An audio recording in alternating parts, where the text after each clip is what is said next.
So today we're going to have our speaker, Barbara Finamore, has had nearly 4 decades of experience in environmental law and energy policy. In 1996, she founded the Natural Resource Defense Council's, or NRDC's, China program, the first clean energy program to be launched by an international non-governmental organization, NGO. She also served as president and chair of the Professional Association for China's Environment, which goes by the acronym PACE, P-A-C-E, and is the co-founder and president of China-U.S. Energy Innovation Alliance. In 2017, Finamore was named a member of Foreign Policy's the U.S.-China 50, a group of 50 individuals who are powering the world's most complex and consequential relationships. She holds a Juris Doctorate with honors from Harvard Law School. She recently wrote an NRDC book, which I have here tonight, entitled Will China Save the Planet?, the subject of her talk. And by the way, at the end of the presentation tonight, she's got some copies. If you'd like to get one, $10 special deal on those, and she'll be glad to sign them for you. So, and she'll talk more about that in a minute. And she was just telling me something. Our good friend Amory Lovins, who spoke here a couple of times, she actually took Amory on his first trip to China. So, and they did some very unique things together in terms of some work they were doing. So she may explain that a little bit, if you would. So come up, and we are excited to hear from you. Very much. Thank you, John, and thank you everybody here at Catawba College for bringing me here today. I cannot tell you how impressed I am with the center here, with the environmental program, which I understand is now up to 100 students, and with your sustainability initiatives. You are really walking the talk. And I've told everybody here who will listen that I'm on a national book tour, and I am going to shame every other college that I go to that isn't doing what you folks are doing here. So let's have a hand for all of you.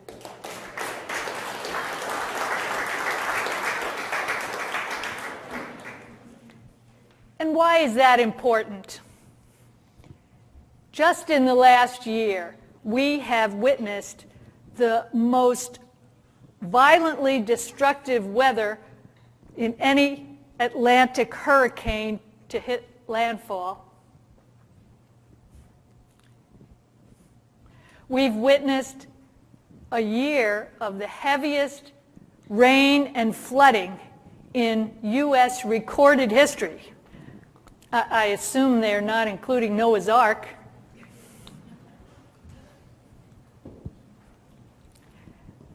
And we've witnessed one of the worst wildfire seasons last year, with over 1 billion acres still at risk for the type of fire that destroyed the town of Paradise, Ohio last year. And now we're seeing it again in Southern California as we speak, with 2.5 million people losing power and hundreds of thousands of people forced to evacuate their homes. We're in uncharted waters now, facing a rapidly accelerating climate crisis, the likes of which we have never seen.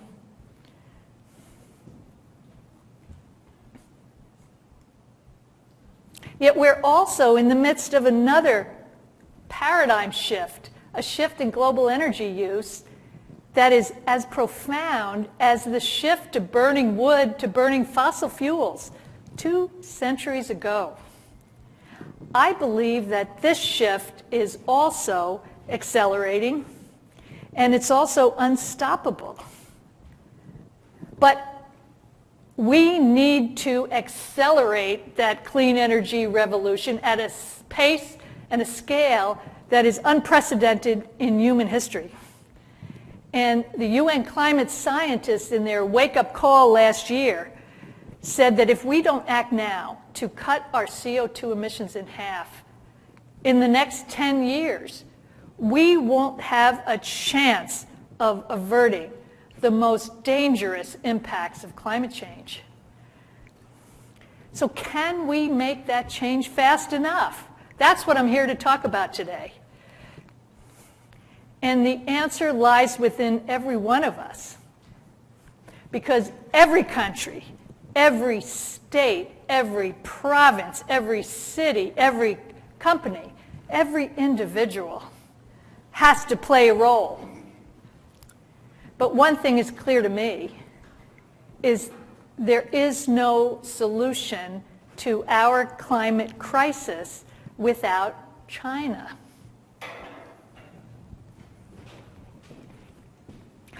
I've been working in China 30 years, and I was there in the room when China first stepped onto the international climate negotiation stage. They had declared themselves to be the voice of all the developing countries in the climate negotiations that led to the first framework convention on climate change at Rio.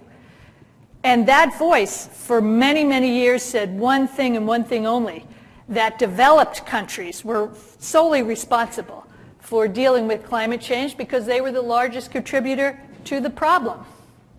And this led to an impasse.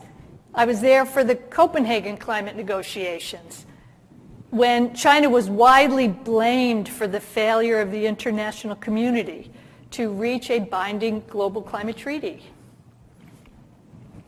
Yet only a few years later, 5 years later,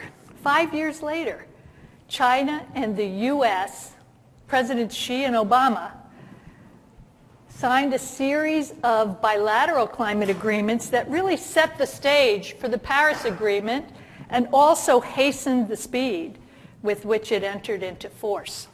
These are the commitments that China made at Paris. And that first one, that China pledged to peak its CO2 emissions by 2030, if not earlier, is something we never thought we would see. So what happened? What happened in those 5 years? Why did China begin to evolve from a climate denier to a believer in global environmental governance? I believe that the same three goals have dictated China's climate negotiation stance for 30 years. They want to ensure their national sovereignty. They want to enhance their international image. But most important, they want to protect what they believe to be their national interest. And what's changed, I would argue, is that China's definition of what's in its national interest is what has changed. And the most important issue, as always, is coal. When I first moved to China in 1990, this was a common sight. People were stockpiling coal outside their homes for use in heating and cooking. Just loose coal, not even coal briquettes.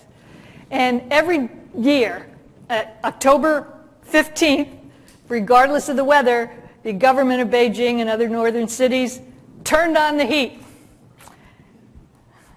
Instantly, the skies would darken and our faces would become covered with soot.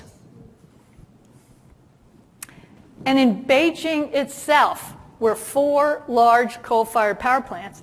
And oddly enough, I still can't believe this, the largest steel plant in the country. So you can imagine what it was like.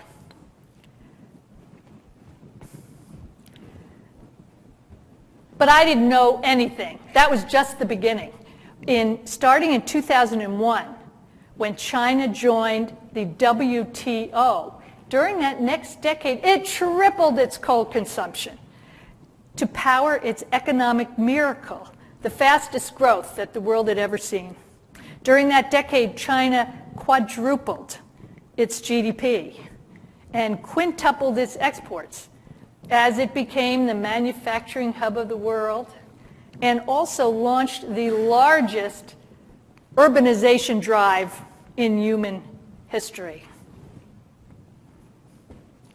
And most of that, 2/3 of China's CO2 emissions come from coal. China overtook the U.S. in 2006 with the dubious honor of the largest emitter annual in greenhouse gas emissions. 2/3 of that from coal. And actually, if coal use in China were a country, it would be the largest emitter of any country other than China itself. But I hasten to point out that China's per capita CO2 emissions are still much less than those of us here in the U.S. And its cumulative CO2 emissions, less than half ours. So there was some validity to China's argument that developed countries have to step up.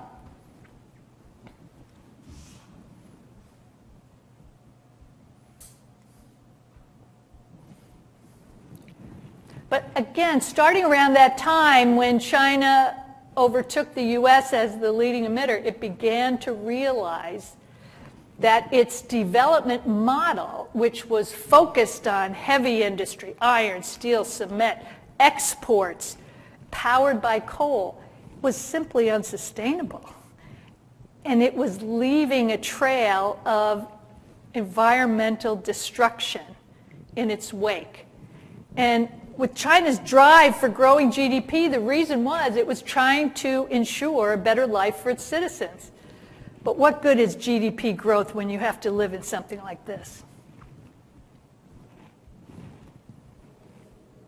And I believe that the real turning point came in 2013, only 6 years ago.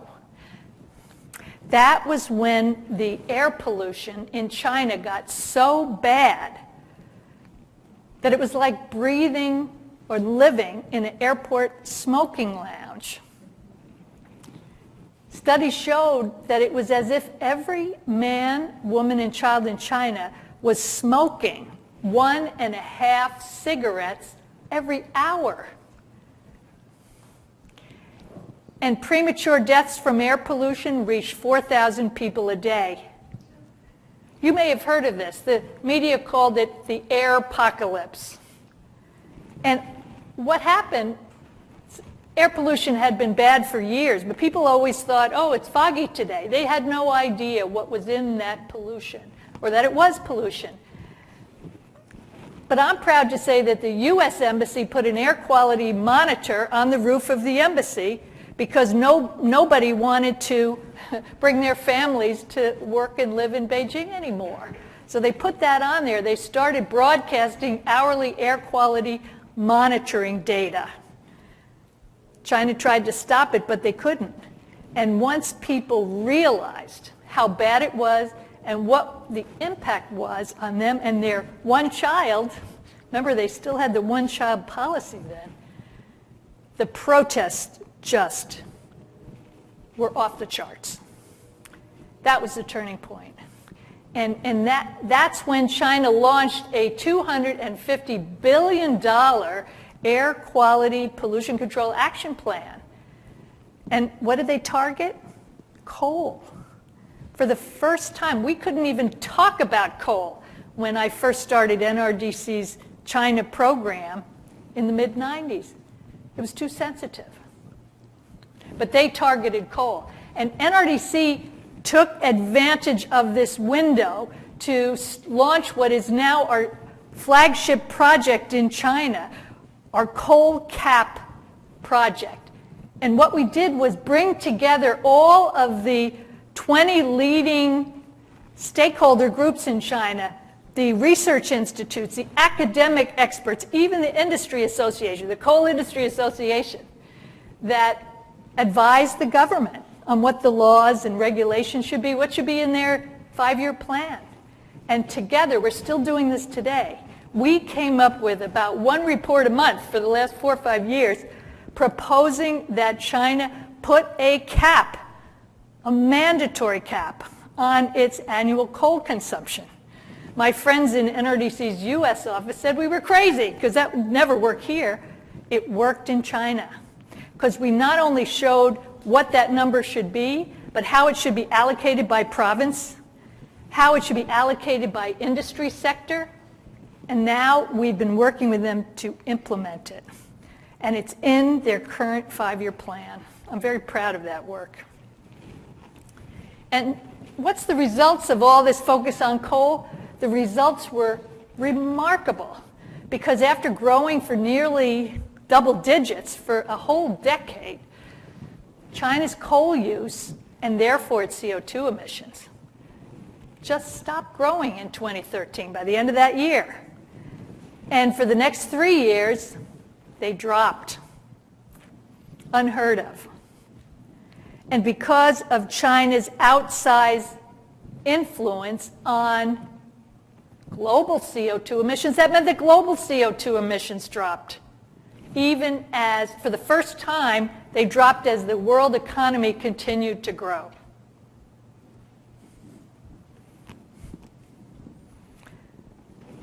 But coal is a powerful incumbent. And China burns as much coal as the rest of the world put together. Actually, the province Shandong outside of Beijing burns more coal than the United States, just one province. And what we're seeing now is that China's slowing economy is empowering the vested interest, the fossil fuel industry and others who don't want to see China's transformation into a low-carbon economy. Despite the stated goals of the central government to move to what they call a new normal, slower but higher quality growth that's focused not on heavy industry, not on exports, but on services, on innovation, on clean energy. But they have a lot of opposition, just like in this country.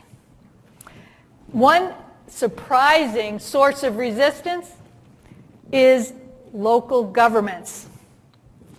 There's a saying in China that the heavens are high and the emperor is far away. And that's how local governments see it. For years, they've been rated and had their future career based solely on how well they grew their local GDP. Even though that's changing on paper, they still believe that that's their only way to career advancement.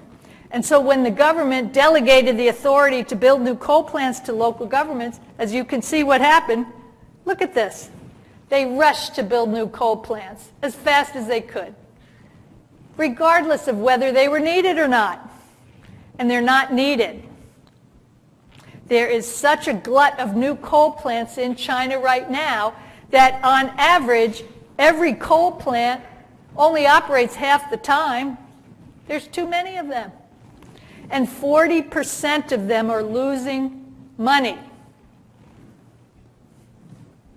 So for that reason, we believe that we're entering a period now of plateau. Even though coal use is going up and down to, in the short term, we think in the long term, coal's on the way out.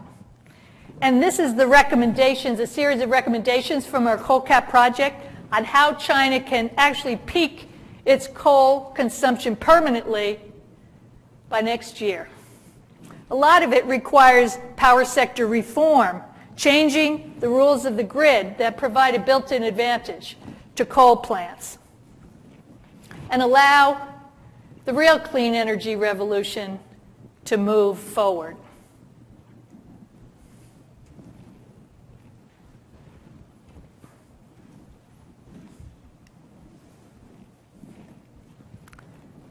The winds of change are blowing. And as I said before, China acts always in its own national interest, as it perceives it. And China gets it. They get it, that renewable energy is key to the health of their people, to their environment. And also, let's face it, they recognize that renewable energy is the largest market opportunity of the 21st century. In my mind, if that's what it takes to get them to move ahead, that's okay. Clean energy also leads to jobs. And China also leads the world in clean energy jobs. 4 million jobs, 40% of the total globally. Hard to believe, isn't it? There are more clean energy jobs in China right now than in coal mining.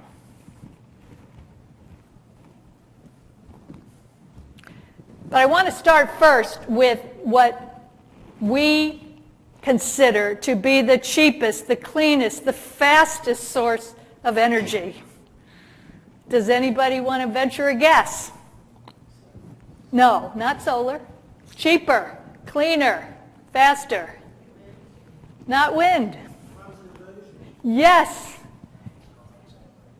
We call it negawatts, the energy you don't use. That's the first project that I started for NRDC in China in the mid-1996. They didn't want to hear about energy efficiency. They were too busy electrifying the country. But when they grew so fast, they had widespread blackouts. They came back to us and said, tell us again about that energy efficiency. And now the International Energy Agency calls China a global energy efficiency heavyweight. And they say that the policies put into place by the Chinese government to save energy in homes, in businesses, in industry have probably done as much or more than any other series of measures to cut global CO2 emissions. Last decade, China saved as much energy as equal to all of Japan's CO2 emissions. It's a lot. But also beginning in that key year of 2013, look at this, China overtook the U.S. as the leading investor in renewable energy. And in 2017, it had invested as much as the next three global investors combined, the U.S., the EU, and Japan combined. And last year, even as China cut all its subsidies for renewable energy, it still invested twice as much as the U.S. And all of those investments, the policies, the programs, the declaring renewable energy a strategic industry, they're really starting to pay off. And that's a real photograph. It's not the Great Wall. It looks like it, doesn't it? That would be fun, wouldn't it? They haven't done that yet. But right now, 1 out of every 3 wind turbines in the world is in China. And the IEA, that International Energy Agency, came up with a new report saying the next big thing is offshore wind. There is enough resources around the world in offshore wind to meet 18 times our global electricity demand. And last year, China invested more in offshore wind than any other country. Remarkable. But the real story is solar energy. And I remember 10 years ago, China did not have a domestic solar energy industry. If you added up all their little projects in remote, rural, poor areas, it wouldn't equal what the city of San Antonio generates today. But they were building those solar panels and providing 95% of the world's solar panels at that time. But when the 2008 economic crisis hit, the bottom fell out of that market. Germany and others cut their solar subsidies. So China realized it had to develop a global market. And so it did. It did.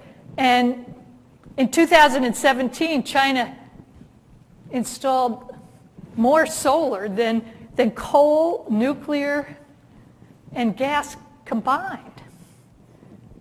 And it now has 3 times the amount of solar as the United States, just in that short period of time. And why should we care about that? It's not just because China's reducing its own CO2 emissions through renewable energy. It's that China's economies of scale and all of its investments have brought down the cost of solar for all of us 94% in the last decade. 94%.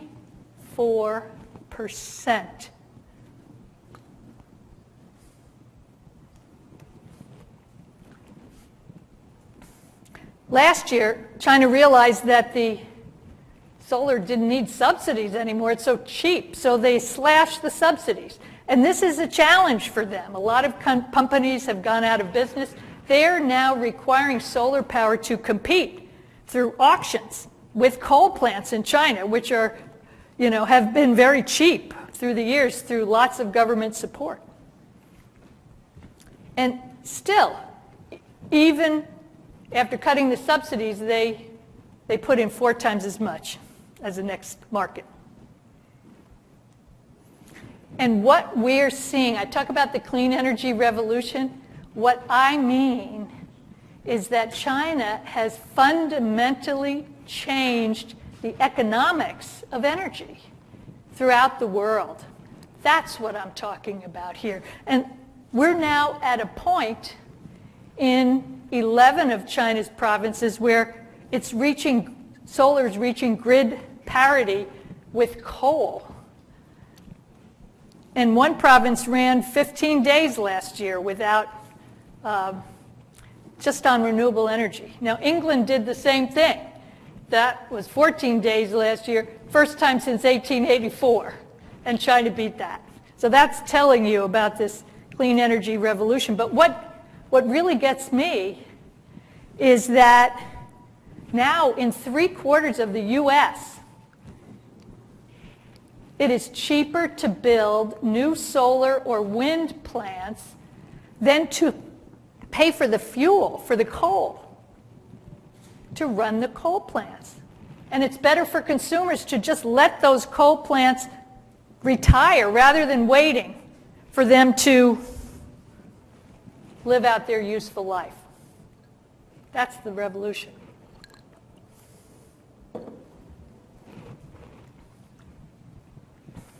And the best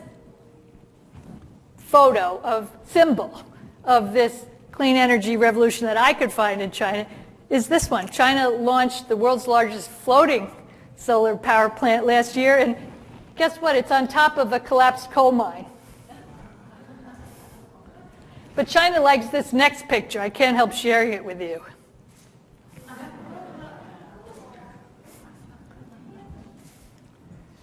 Yet, despite everything I've said, we are at a point where our world energy system is still 2/3 coal. Experts say that thanks to China's clean energy leadership, we could reach 50% renewables by 2050. Because when you bring the price down 94% and it's continuing to drop, solar is cheaper than wind now. It's cheaper than gas, cheaper than nuclear. It's cheaper than coal with carbon capture and sequestration. It really makes you wonder, and now I'm saying even becoming cheaper than coal, it makes you wonder what else we need. What we do need is energy storage so that we can continue to develop a resilient grid, flexible grid that is able to use that renewable energy when the wind isn't blowing and the sun isn't shining. And China is moving ahead on that. But I think this is where there is tremendous opportunity for collaboration between the U.S. and China. Because 50% is not enough.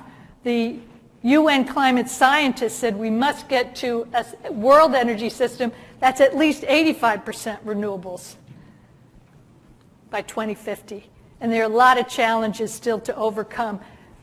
We used to have tremendous cooperation between the U.S. and China under the previous administration. I think that's what we need, because in my view, the real competition is not between the U.S. and China. It's between renewable energy and fossil fuels. Another example of how China is moving this energy revolution ahead is electric vehicles. And when I was first living in China, I was invited to speak at the first environmental law conference in the country. It was in Wuhan. So I bought my ticket to fly to this central Chinese city. But I missed the plane because my taxi was stuck behind one of these horse and buggies, and there was only one lane road to the airport.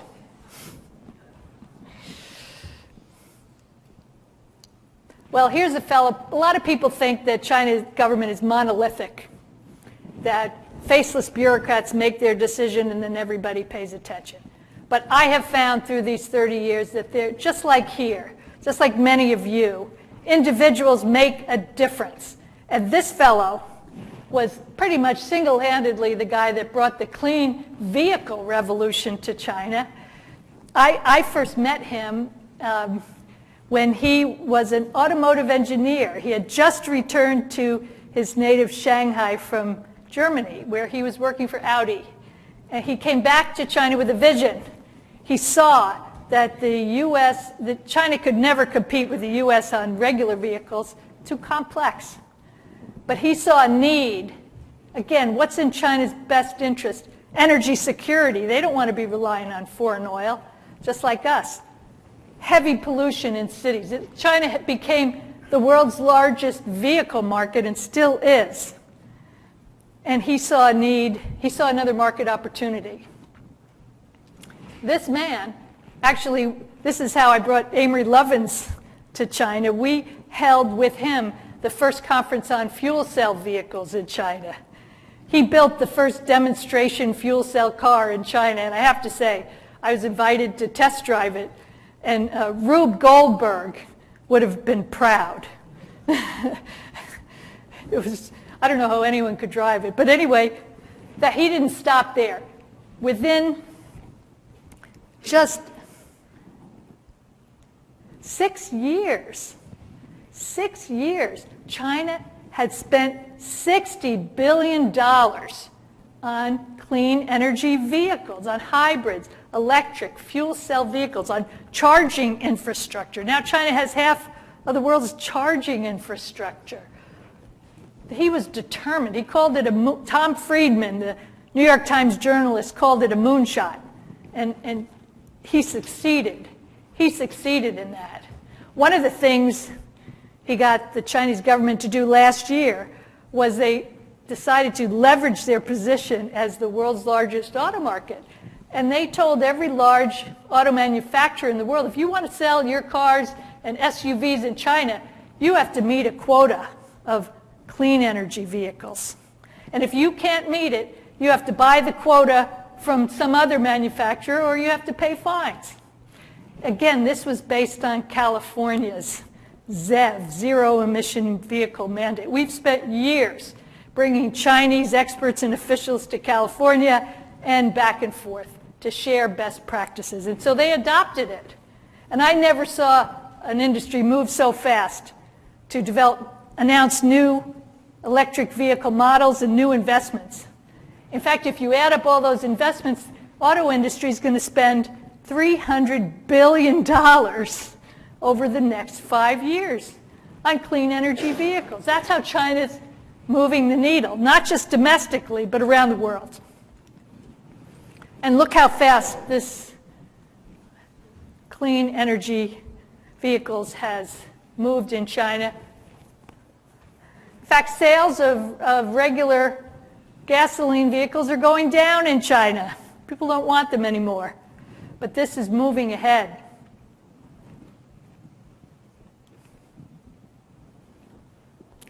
But I think electric buses are the answer rather than private vehicles, and so does China.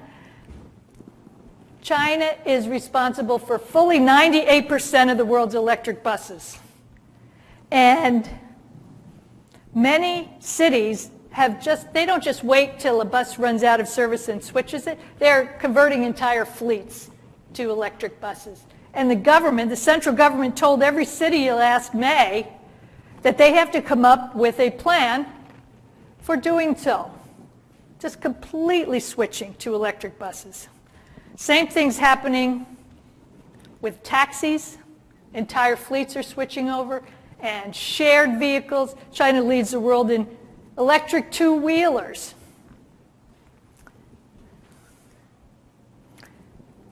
And what they've done, well, let me say this again, don't get too excited. We're only beginning. Everybody says these new revolutions, they start slowly, and then they pick up speed. And so right now, actually when I started giving this talk last year, this slide said 2%. So we're already moving up to 4.6%, but it's still just a tiny fraction. But what China has done, electric batteries are responsible for about 1/3 of the cost of an electric vehicle.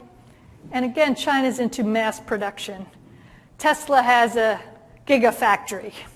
China has giga cities, entire cities just devoted to electric battery production. And once again, they brought down the cost 85% since 2010. But like everything else, what we're trying to do is get China to understand the environmental impacts of battery, metals, mining, life cycle cost, disposal, serious problems. And now they've started a battery recycling program. But that's going to have to really ramp up.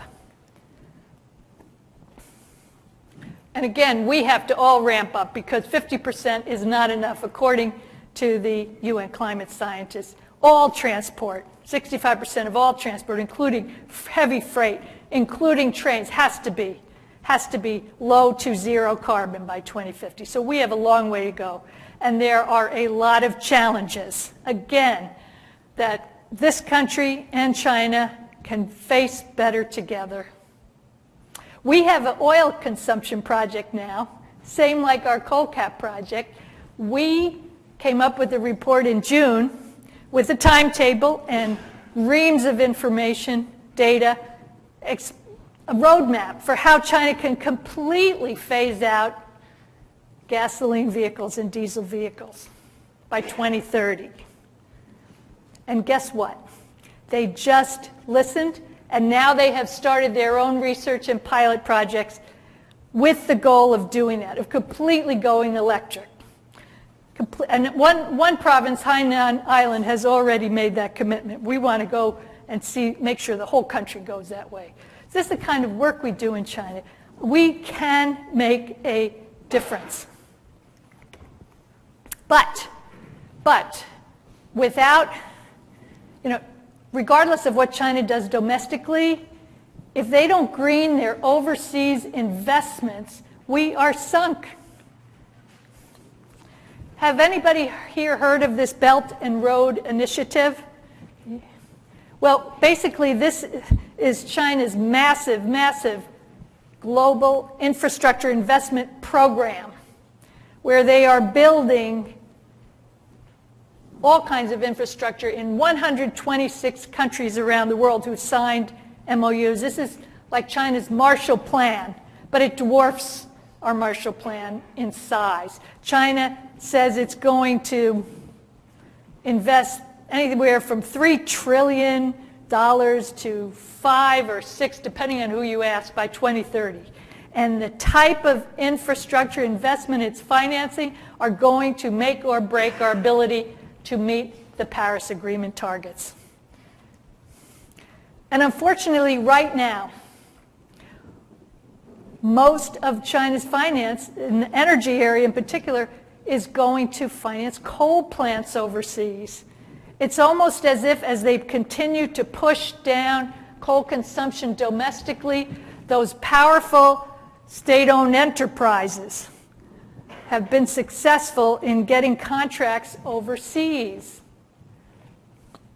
And they are powerful. I want to say that unlike this country, the heads of these state-owned coal, oil, other fossil fuel companies, they hold ministerial rank because China used to be completely state-owned, and that piece of it has stayed. So they're at the table when the decisions are made. And 1/4... It's just economics. But it's skewed economics. Because like I said before, these coal plants are never going to recover their assets, their investments. A lot of people are complaining about these debt traps for China. But China, says we're just going to follow the regulations and needs and wishes of these recipient countries. But so many of them are poor developing countries. They don't have the ability to resist that kind of siren call. Here's another fellow I think can help. I've met him too. His name is Dr. Ma Jun. He's known in China as Mr. Green Finance. He has pretty much single-handedly developed a comprehensive green finance system for China domestically that rivals anywhere in the world. But he recognizes, he's devoting his career now to greening this Belt and Road Initiative. And he came out with a report that said these recipient countries today are responsible for about 28% of global greenhouse gas emissions. But if China continues to fund this, like 1/4 of the coal plants under construction around the world are being financed by China. If that continues, these countries will shortly be responsible for 66% of global emissions, and we won't have a prayer of meeting those Paris targets. The good news, because solar and wind is so cheap, China is also the leader in investment in renewable plants worldwide, but it's still at a lot slower level. And you talk about economics, who's financing the renewable plants from China? It's Chinese private banks, because they know they're operating on market principles. They know they'll get their money back. It's the state-owned banks that operate not on market principles that are financing the coal plants. But this is a little bit of a ray of hope, and we're continuing to press for more. So NRDC has been invited to join one of these 10 working groups that the government has set up to green the Belt and Road. And because we were founded by a group of lawyers and we have a good environmental law team in China, we were asked to join the working group on regulations. Because right now it's all voluntary guidance. And these are some of the recommendations that we have come up with that we think China should adopt to put its money where its mouth is in greening the Belt and Road. But there's a lot that host countries can do as well. Their due diligence. They're putting the policies in place, increasing transparency. A lot that they can do to ensure that they're getting the best technology at the best prices. And I believe that China has an enormous opportunity to export its success story in renewable energy, not just the investments, but the policies and the programs and the incentives that work so well in China. And also they know when to start pulling those back and get rid of those subsidies. They could, if they want to improve their international image, like I said at the beginning, this is the way to do it. Use that Belt and Road Initiative for green purposes. So just in closing, I want to show you two pictures taken 5 days apart from the window of my office in Beijing. And for those of you who've been to China, you probably recognize this just from day to day. Some days it's crystal clear, other days you cannot see the building across the street. So this illustrates to me where China is right now. It is truly at a crossroads And the decision it makes on some of the issues I've just been talking about are going to make an enormous difference to its clean energy future and the future of all of us.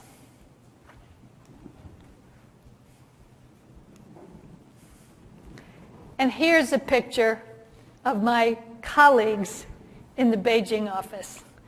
We have about 50 people right now, if you count all the interns and fellows. Just like with NRDC as a whole, we've got lawyers, policy specialists, wildlife experts, building efficiency gurus, and most of them are Chinese citizens. And we are at a pivot point where the work we're doing right now is really helping to keep China on that right path. You know, just a couple months ago, our energy and climate team we were invited to meet with China's chief climate negotiator and the top climate experts in the country to present our views on what China should do to strengthen its climate targets under the Paris Agreement. You know, every country agreed that next year, 5 years after the Paris Agreement, 2020, they will strengthen their ambitions. Because if you add together all the pledges that every country made, they're nowhere near where we need to be. So again, we explained in detail. That's our strength. Not just here's what you should do, but here's why, and here's the data to back it up. And they listened to us. And we're going to just keep going to try and press China to take the lead in the next phase of the Paris Agreement. We have a long way to go, but we think we're on the right path. Now, I'm going to leave you with an ancient Chinese proverb that I probably made up. When the winds of change blow, some people build walls, others build windmills. So please help us build windmills, because every action matters, every degree of warming matters, every year matters, and every individual matters, all of you. Thank you very much.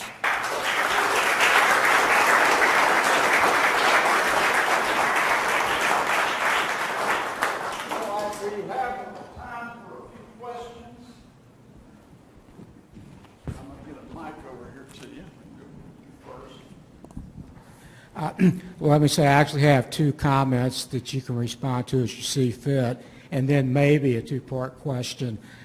On solar farms, Salisbury recently had proposed, I think it was like 435-acre solar farm, died on the vine. Of course, in China, they don't have to worry about things like local democracy or whatever, but there's definitely a not in my backyard problem, certainly in this country. You know, it's like solar's fine, just not too close to you know, where I live. Another thing is what has really hit home in this area, and I assume nationwide in the last couple of years, is when China stopped taking our garbage, which is what been maybe 2 or 3 years ago, and that's led to a lot of discussion now, or local governments saying, if you don't start recycling, our landfills are going to fill up because we can't send it to China, and your rates are going to go up. Right. So I don't know if you have any. I do. Just real quickly, China does have those not in my backyard problems. I talked about local governments. Most of the solar and wind are in the far northeast part of the country. All the people and the energy demand is along the east coast. So the government is building these incredible ultra-high voltage transmission lines across the country. The local governments in the east don't want to buy the power from the solar and wind plants out west because they want to support their own coal plants. Or if they have their own solar plants, some of them do, It's local protectionism. It's not so much at an individual level like you're describing, but it's one of the biggest challenges that China faces is this local protectionism. And as far as the garbage goes, you know, China was a poor developing country for many years. They still like to call themselves that. In fact, there's 2 countries, I think part of the country still is. Much of it is very, very developed. They don't want to be the world's garbage collectors anymore. I mean, you have to understand what happens when it gets there. I've seen pictures of entire cities where they just have huge mounds of garbage and poor people are picking their way on top of these mounds to try and get something of value. China doesn't want that anymore. And they also want to develop their own recycling industry, which wasn't going anywhere as long as this huge mounds of stuff to recycle was coming from other countries. So yes, it's hard for us, but I think it illustrates why we all have to take action. We have to be responsible for our own waste. Because China's not, I mean, other countries are willing to do it now. Maybe we'll see more of that, but God bless them. It's not in their interest either. We have to be responsible for our own waste and mess. It wasn't clean recycling, they say. Yeah, that's right.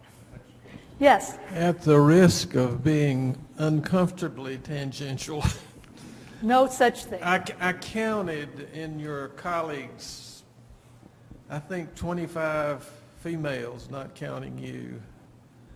I don't believe you were in that picture. I wasn't there that day. I think I counted 11 males. Yes. And we're talking about an absolutely prolific cultural shift. Does that photograph reflect what's happening in China and where the changes are being made? Well, that's very perceptive of you, and you're right. Two things about that. One is China's one-child policy has led to, actually that's the opposite, isn't it? It's many more males, young males, than females, younger than the folks in my office.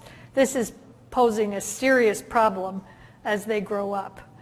That's not what you're saying. Why do we have so many women? There's another saying in China that I didn't make up. Women hold up half the sky.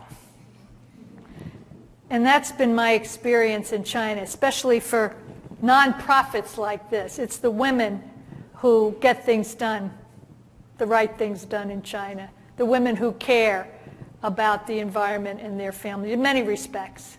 That's what you're seeing reflected in that photo. Yes? I was wondering, what you're doing is so impressive, and I thank you for it. And I'm wondering, in the efforts with the Belt and Road Initiative, do you have any counterparts in any of those other countries to have some of these discussions with to help them recognize what is in their best interest? Yes. You know, I often meet with students when I come to colleges and they're asking about careers. I said, if you speak another language, and even if you can learn, here's a big, big need. Because what I learned in China when I first moved there is the only way you're going to get change done in a country is you need to make a long-term commitment. You need to be on the ground. You need to understand that culture, because every culture is different. And similarly, we can't stand here in the U.S. or even in China and tell these other countries what we think they should be doing. What's needed is an army of young people, or not so young, to go to each of these countries and learn what's going on there and help them to make this change. That's a big employment opportunity, if you ask me. Yes? How important is it, or is it important to China for the United States to rejoin the Paris Peace Agreement? Yeah. You know, when Trump announced that he was going to withdraw, he thought he could just walk out, of course. He cannot, under the terms of the Paris Agreement, till about a year from now. Hopefully he'll be gone. But when he had made that announcement, China was adamant, and so was every other country, that they were going to move ahead with meeting their commitments under the Paris Agreement. And they have, and they are well on their way. But what I'm worried about is, as I said before, every country pledged to strengthen their ambition next year. And without the U.S. moving ahead, and I should say without the U.S. federal government, because what people don't know, what we're trying to get the message across to China is that U.S. states and cities and businesses, if you add them all up, it's a tremendous sea of action. But without the U.S. to partner with China, China doesn't want to act alone. They have another saying, that the nail that sticks up gets hammered down. And they don't want that spotlight looking at their coal use. So that's what I'm afraid of. It was those bilateral agreements that really pushed ahead. China's more than willing to act in partnership with us. And I hope we'll be able to do that again in the near future. Okay, just to reiterate her question, and actually to answer it from a different perspective. Yeah. I'm a Kenyan. The Belt and Road Initiative projects are happening in Kenya, and there was actually a coal plant that China wanted to build in Kenya's coastline, but the communities in the Lamu region actually went against that idea. Oh, I did hear that, yes. Yes, and the coal plant, the government actually stopped that project from moving forward. Yes. And so some countries like Kenya, Yes. where young people are rising up to the occasion, actually challenging China's BRI, Belt and Road Initiative projects, which is a good thing to know. Yes. Thank you. I'm going to make sure I talk about that from now on, because you're absolutely right. Thank you. Yeah, but my question actually was, you mentioned that China is at a crossroads. Given the possible change in government here in the US in the coming year, do you think that could influence China's decision to where they head next? If it's going to be a positive impact, will China continue, as you just now mentioned, that they're looking for partners to work with? Do you think that is a possibility if the US government or the incoming US government changes some of the things that backtracked? I do. And I should point out that in the Obama administration, it wasn't just the two countries signing an agreement in which they each made climate pledges. The U.S. and China set up what's called the Climate Change Working Group, which is about 9 working groups on 9 key topics related to climate change, including renewable energy, electric vehicles, carbon capture and sequestration, greenhouse gas emission monitoring, and so on, that involved on our side dozens of people from different federal agencies, from companies, from NGOs like ours, and they were working together closely with the Chinese counterparts for several years. And when I talk about working together to address these persistent barriers, that's what we were doing. And so that was almost as good as just working together to make the pledges together. I really do think it'll make a difference. In our lifetime, we've seen an explosion of the Chinese economy. And I don't think I'm that much different from most Americans in that I perceive this to be, the attitude to be one, as much profit immediately. And we don't care about the future, the environment, and such as that. And they seem to be really hanging on to this bottom line philosophy. Has there really been that much of a paradigm shift in China? Are they willing to look more away from the bottom line? Because look what it's gotten them the last 30, 40 years. They want immediate profit. Well, what you have told us is very enlightening and very encouraging, but have they really changed their attitude towards the profit level? yes and no is the answer. They still want a profit, for sure. They have decided, for the most part, that the best options for that profit is in the clean energy technologies, okay? But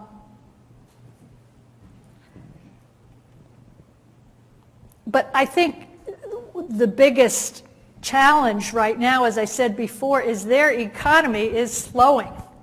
And I remember a colleague at NRDC telling me years ago when Chinese economy was growing 10% a year, what comes up must come down. And it's coming down. It's coming down probably more than the official numbers indicate. Why is this important to China? Because I think even more than profit, what the government cares about is social stability, is staying in power. This is not a democracy where you have elections.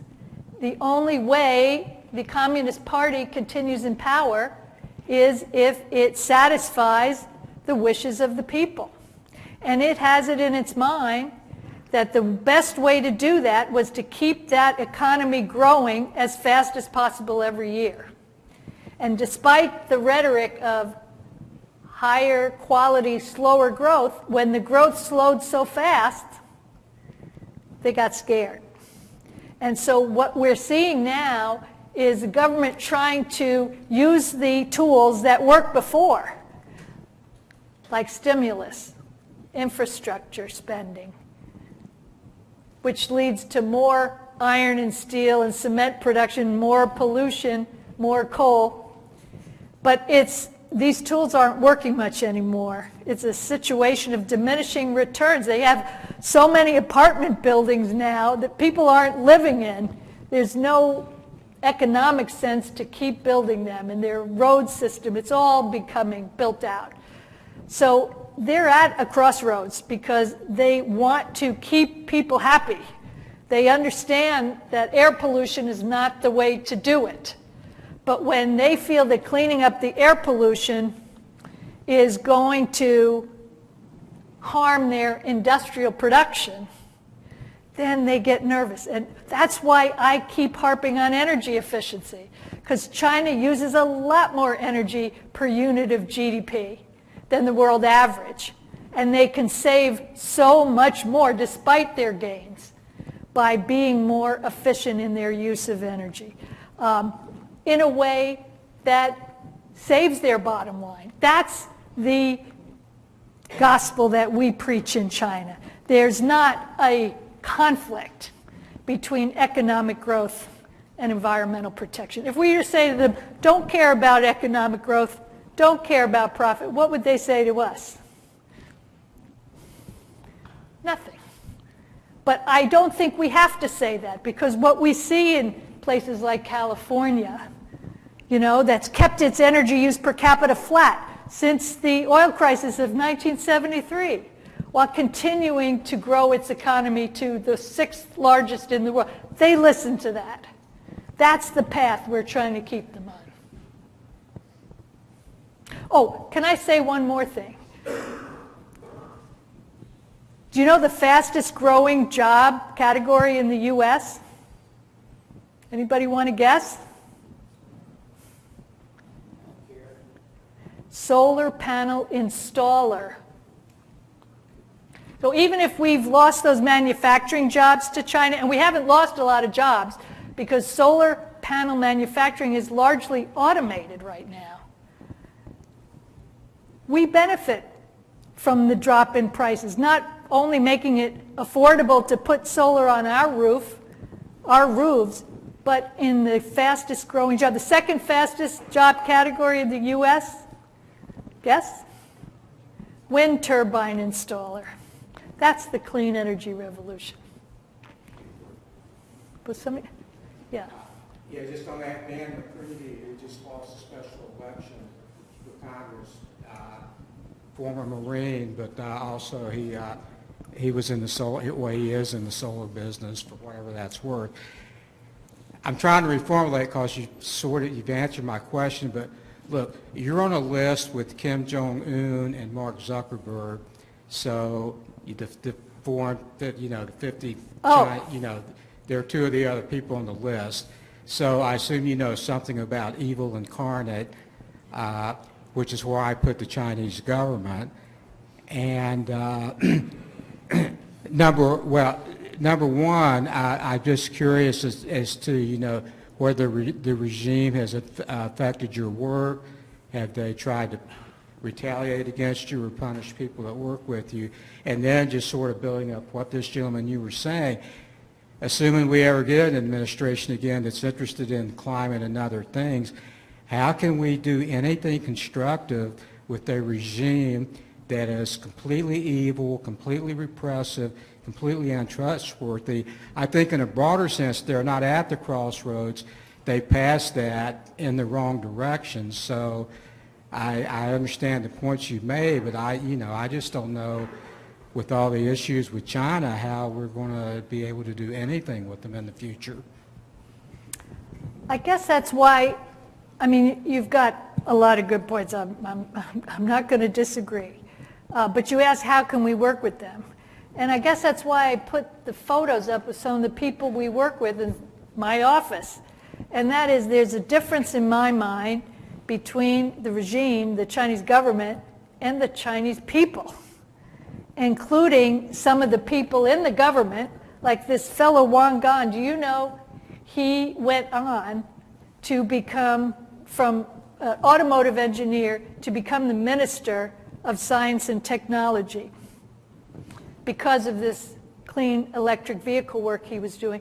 And he is the first member of the Chinese government since 1949 who is not a Communist Party member